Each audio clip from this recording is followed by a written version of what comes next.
നമസ്കാരം. പ്രധാന വാർത്തകൾ.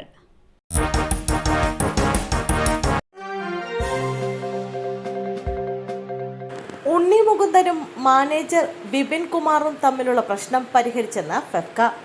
ഇരുവരെയും ഒരുമിച്ചിരുത്തി സംസാരിച്ചെന്ന് ജനറൽ സെക്രട്ടറി ബി ഉണ്ണികൃഷ്ണൻ പറഞ്ഞു. വിപിൻ മാനേജർ ആയിരുന്നില്ലെന്നും വിപിനെതിരെ സംഘടനയിൽ ചില പരാതികളുണ്ട് എന്നും ഉണ്ണി മുകുന്ദൻ പറഞ്ഞത് തെറ്റാണെന്ന് ബി ഉണ്ണികൃഷ്ണൻ പറഞ്ഞു. വിപിൻ പോലീസിൽ നൽകിയ പരാതിയിൽ സംഘടന ഇടപെടില്ലെന്നും അദ്ദേഹം കൂട്ടിച്ചേർത്തു. സോണിയാഗാന്ധിക്ക് വീണ്ടും ദേഹാസ്വാസ്ഥ്യം. സോണിയാഗാന്ധിയെ ആശുപത്രിയിൽ പ്രവേശിപ്പിച്ചു. നേരിയ ആരോഗ്യ പ്രശ്നങ്ങളെ തുടർന്ന് പരിശോധനയ്ക്കായാണ് ആശുപത്രിയിൽ പ്രവേശിപ്പിച്ചതെന്നാണ് ഔദ്യോഗിക അറിയിപ്പ്.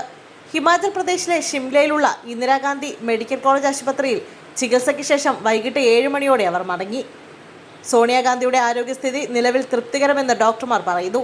കഴിഞ്ഞ ഫെബ്രുവരി മാസത്തിലും സോണിയാഗാന്ധിക്ക് ദേഹാസ്വാസ്ഥ്യം അനുഭവപ്പെട്ടിരുന്നു. അന്ന് ദില്ലിയിലെ ശ്രീ ഗംഗാറാം ആശുപത്രിയിലാണ് അവരെ ചികിത്സിച്ചിരുന്നത്. പന്നിശല്യം തടയാൻ വെച്ച കെണിയിൽ തട്ടി 10ാം ക്ലാസ് വിദ്യാർത്ഥിക്ക് ദാരുണാന്ത്യം. പരിക്കേറ്റ 2 പേരിൽ ഒരാളുടെ നില ഗുരുതരം. മലപ്പുറം വഴിക്കടവ് വെള്ളക്കട്ടയിൽ പന്നിശല്യം തടയാൻ വെച്ച വൈദ്യുതി കമ്പിയിൽ തട്ടി 10ാം ക്ലാസ് വിദ്യാർത്ഥി മരിച്ചു. 4 പേർക്ക് പരിക്കേറ്റു. 10ാം ക്ലാസ് വിദ്യാർത്ഥി സച്ചുവാണ് മരിച്ചത്. പരിക്കേറ്റ മറ്റൊരു കുട്ടിയുടെ നിലയും ഗുരുതരമാണ്. മൃതദേഹം നിലമ്പൂർ ജില്ലാ ആശുപത്രിയിലേക്ക് മാറ്റി. പരിക്കേറ്റ ഒരു കുട്ടിയും നിലമ്പൂർ ജില്ലാ ആശുപത്രിയിലാണ് ചികിത്സയിലുള്ളത്. മറ്റൊരാളെ പാലോട് സ്വകാര്യ ആശുപത്രിയിലാണ് പ്രവേശിപ്പിച്ചിരിക്കുന്നത്. വഴിക്കടവ് വെള്ളക്കെട്ടെന്ന സ്ഥലത്താണ് ദാരുണമായ സംഭവം ഉണ്ടായത്. 5 കുട്ടികൾ ഫുട്ബോൾ കളിച്ച് മടങ്ങുകയായിരുന്നു. വഴിയിലുണ്ടായ വൈദ്യുതി കമ്പിയിൽ നിന്നാണ് ഇവർക്ക് ഷോക്കേറ്റതെന്ന് പ്രദേശവാസികൾ പറയുന്നു.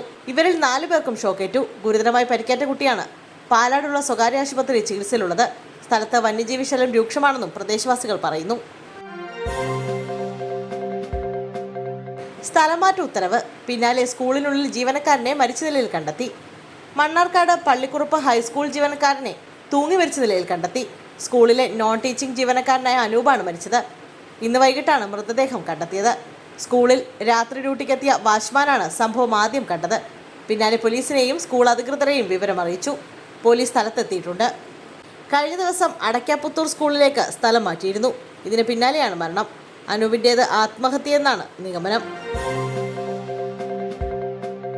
നിലമ്പൂരിൽ CPMന്റെ അസാധാരണ നീക്കം. മഹാകുടുംബയോഗം ഉദ്ഘാടനം ചെയ്യാനെത്തുന്നത് MA ബേബി. ഈ മാസം 16-നാണ് നിലമ്പൂരിൽ LDFന്റെ മഹാകുടുംബയോഗങ്ങൾ. സാധാരണ ഉപതെരഞ്ഞെടുപ്പ് പ്രചാരണത്തിൽ CPMന്റെ ദേശീയ നേതാക്കൾ പങ്കെടുക്കാറില്ല. എന്നാൽ ഉപതെരഞ്ഞെടുപ്പിൽ ദേശീയ നേതാക്കളെ പങ്കെടുപ്പിച്ചുകൊണ്ടുള്ള അസാധാരണ നീക്കമാണ് CPM നടത്തുന്നത്.